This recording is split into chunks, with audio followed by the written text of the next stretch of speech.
So ayun, magandang gabi sa inyong lahat. Mabagyong gabi. Ah, sa ngayon nire-record natin itong lesson natin sa translation ng Axis, no? Gusto natin i-discuss yung translation in general at kung paano natin gagamitin yung GeoGebra para ipakita ang translation ng isang object o translation ng isang function. At gusto rin nating makita kung ano yung form ng isang function na nata-translate. Sabihin natin ng H units horizontally at saka K units vertically. So, i-share ko na yung aking GeoGebra application. Sa ngayon, gumagamit ako ng GeoGebra para sa Windows. Ito yung GeoGebra Classic natin. Pwede naman kayong gumamit ng kahit anong GeoGebra na version na applicable para sa inyong mga platform. Sa ngayon ay ipapakita ko muna sa inyo kung paano nagta-translate ng isang point gamit yung itong function na to and then yung translate function later on. So for now, i-click ko muna itong aking drawing pad at -3, 4 that created a point A equals -3, 4. And then gusto kong i-translate itong point na to say 6 units papunta sa kanan. So that entails na meron akong translation vector na 60, meaning horizontal translation lang meron ako, no, papunta sa kanan, pero wala akong vertical na movement.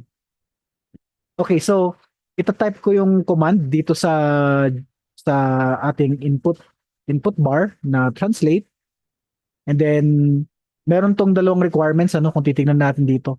So kailangan yung object mismo, tapos kailangan yung vector. So dito sa GeoGebra, kapag sinabi nating vector, isa siyang ordered pair. Kung ang ibig sabihin nun, itatype muna natin yung object natin, tapos comma, tapos isang ordered pair.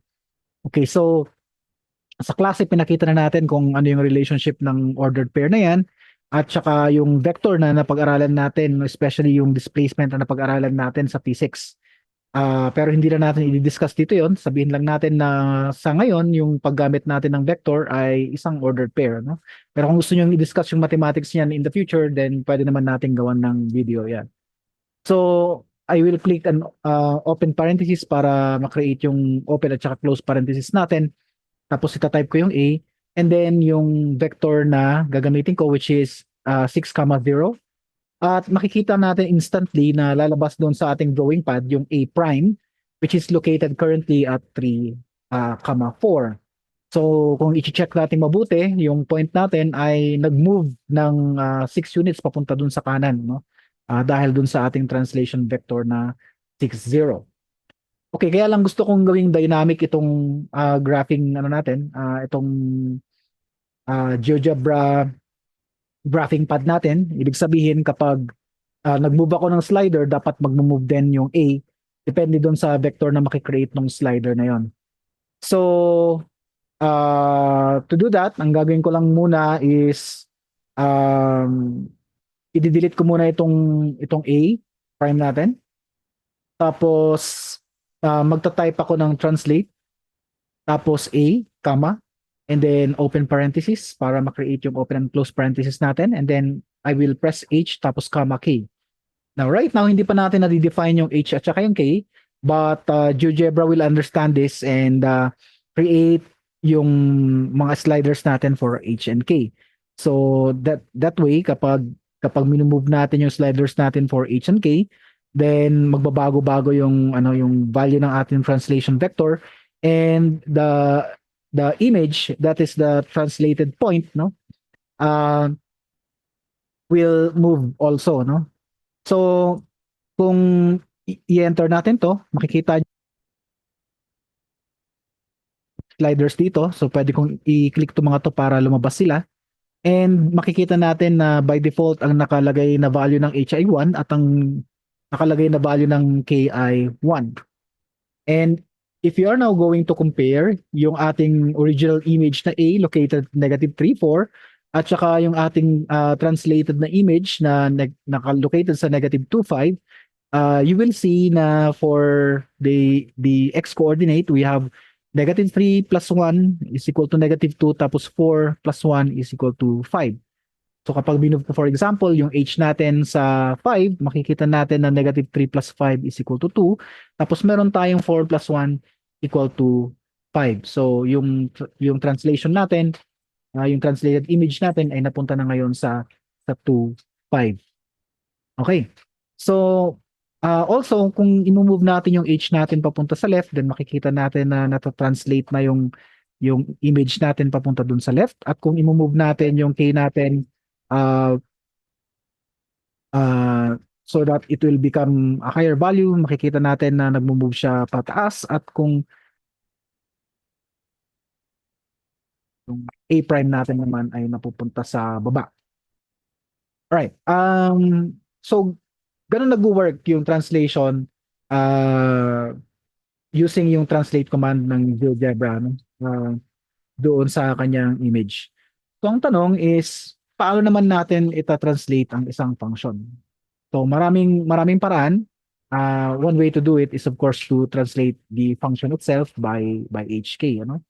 Or another way to do that is to create a function, no, na magbibigay sa atin ng translation. So gamitin muna natin yung function na translate. So i-delete ko lang muna itong a prime natin para luminis ng konti yung ating drawing pad.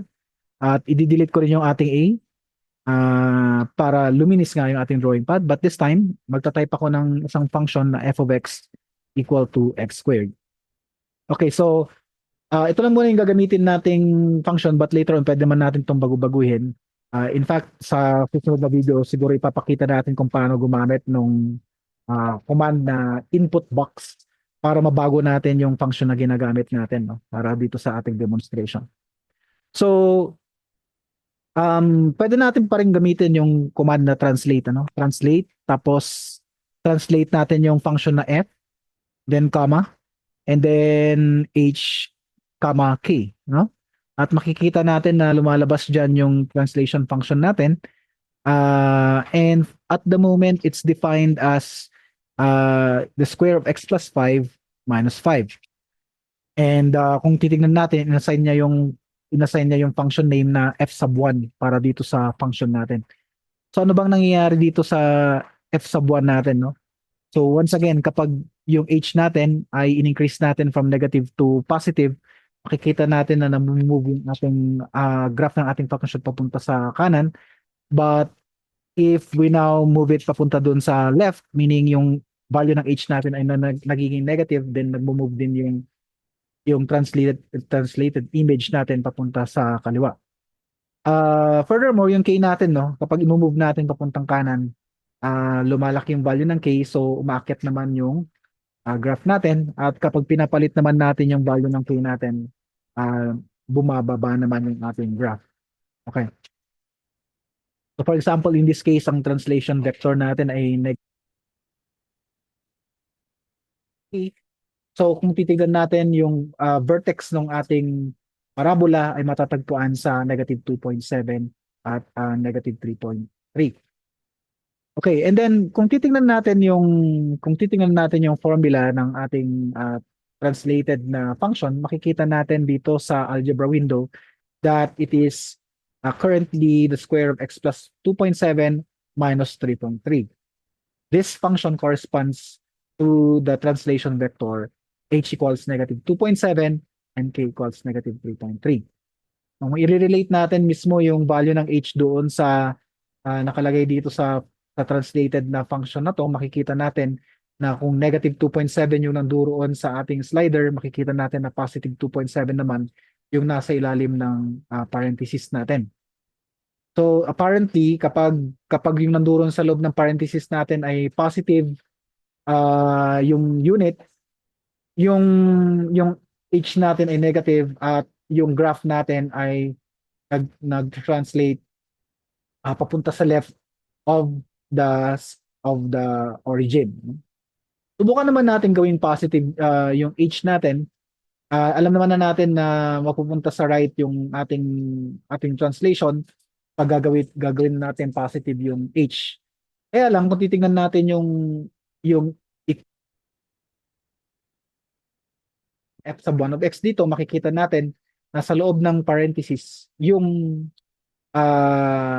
value ng h doon ay na-negate naman, ano? Ang ibig sabihin, kapag negative yung nandoon sa loob ng ating square, sorry, ng parenthesis, ay nagmo-move papunta sa kanan yung ating graph. So, kaya lang yung k, walang problema kasi kung negative siya, mukhang nasa baba ng ng x-axis yung ating vertex ng ating graph. At kapag siya naman ay positive, then nasa taas naman ng x-axis yung ating graph. So mukhang nagbe-behave ng maayos yung ating k, pero yung ating h ay baliktad yung nangyayari, ano? Kapag positive yung h natin, doon sa loob ng ano natin, ng parenthesis natin ay negative siya.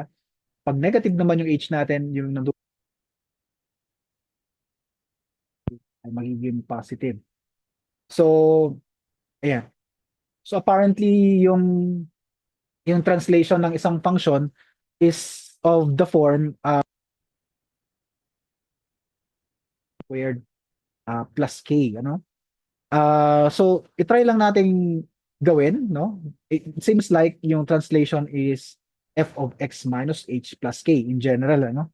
So tanggalin ko lang itong translation na to at tingnan natin kung nag-work nga uh, yung translation based on sa observation natin, no?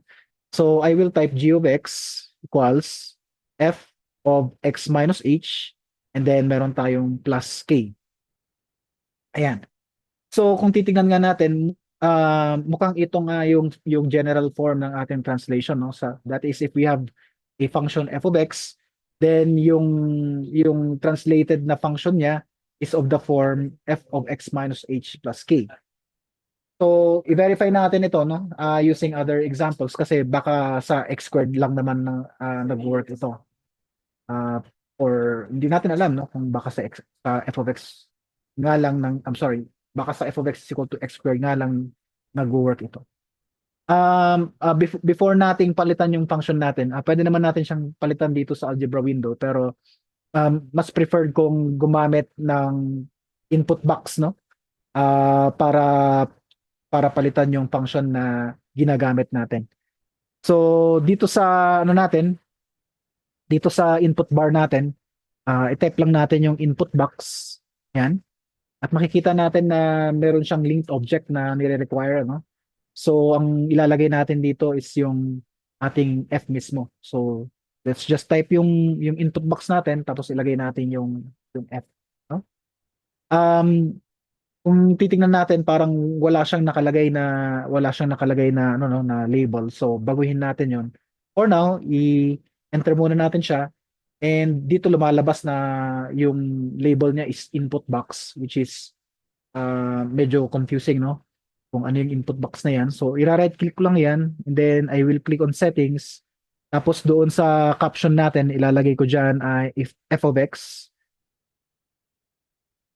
and then equals.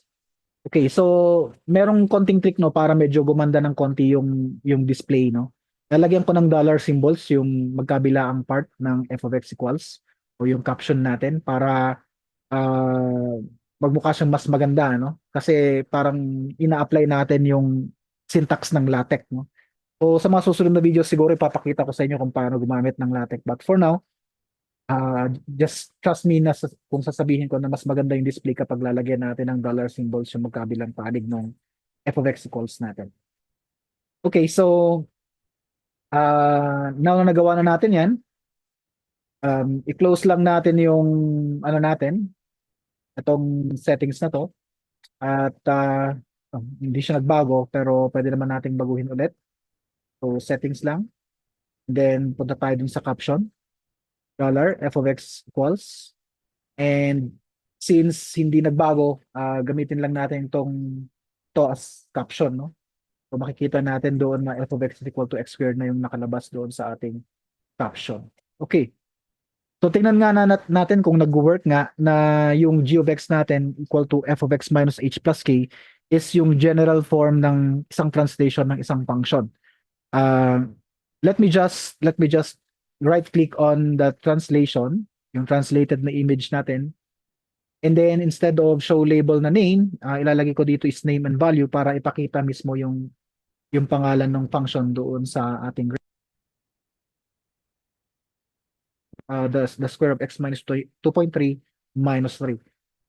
That's one way of doing it. Another fancy way of doing it is to click on this icon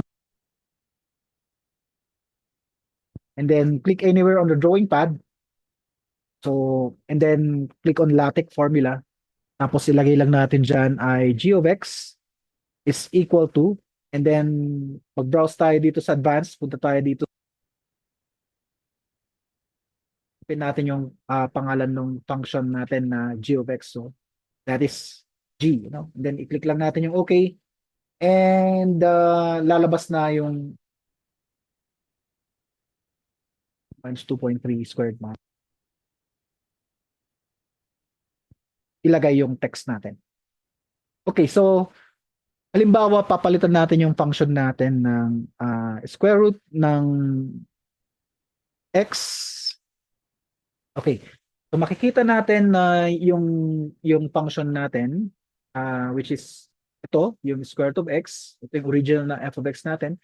Tapos yung g of x natin, makikita natin na it is of the form f of x, okay, minus h, then plus k. So ganun pa rin yung form yan. Ibig sabihin, yung nandoon sa loob ng square root natin, no, yung x minus 2.3 correspond 2.3 units to the right of the origin and 3 units above the origin, no? I'm sorry, below the origin. So once again, kapag minove natin yung mga sliders natin, makikita natin na nagta-translate nga yung ating graph, and lumalabas nga na yung form ng ating yung form pa rin ng ating function g of x ay ganun pa rin, no? Yung general form natin na f of x minus h plus k, yun talaga yung translation function natin for h horizontal unit or yung movement corresponding to the vector hk. Ayun, so explore nyo lang itong paggawa ng GeoGebra applet na to. Pwede pang bigyan ng maraming improvement ito, pero syempre for now yun lang muna. So sa next video natin siguro i-explain ko kung ano na yung domain at saka range ng isang function na translate na by a vector hk. So for now, yun na lang muna. And I hope na makasunod kayo dito sa video na to. Matulungan din kayo, no, na explore yung GeoGebra para sa inyong sariling kasiyahan. So hanggang sa muli, muli tayo si Joseph Tabadero. Nagpapaalam at sana ay ligtas kayong lahat mula sa bagyo.